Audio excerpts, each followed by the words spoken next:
Shit, I'm kind of a loner. I left out of my crib this morning, and I thought I was just going to have like a nice little easy drive into work. And, I've talked all the time about stuff that happens when I'm behind the wheel.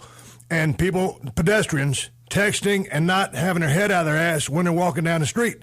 So as soon as I pull out of my driveway, I come to the first stop sign, I make a complete stop, and when I do, I got a big-ass coffee mug, and that motherfucker holds about a gallon of coffee, and that sumbitch tumbles down the floor, but I had the lid lock on it, and none of it dripped out on my carpet.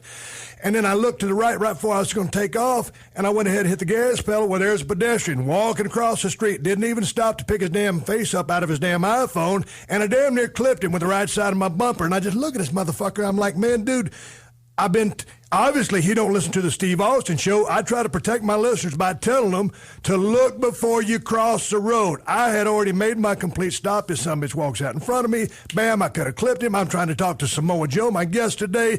All kinds of catastrophic things. And here's another thing. I got over here in Hollywood, and I'm sitting there behind the car in front of me at the stoplight, and the car in front of me had pulled halfway into the pedestrian crossing.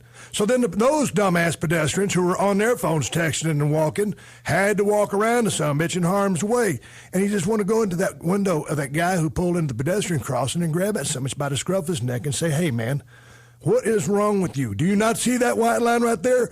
When you see that white line, you must stop behind it. Did you deal with any of this bullshit that I dealt with this morning? Oh, it wasn't this morning, but that has happened to me as well. And I have my friends are really kind of oddball guys. So this happened where a car pulls into the middle of the intersection. So my buddy opens up the guy's back door of his car, goes through the back seat of his car and comes out the other end and then keeps on walking as kind of like a fuck you to the guy. Straight up, he did that? Straight up, and the guy flipped out. He's like, what the? And we're like, don't you be coming in our zone now. That's good. I might have to try that one.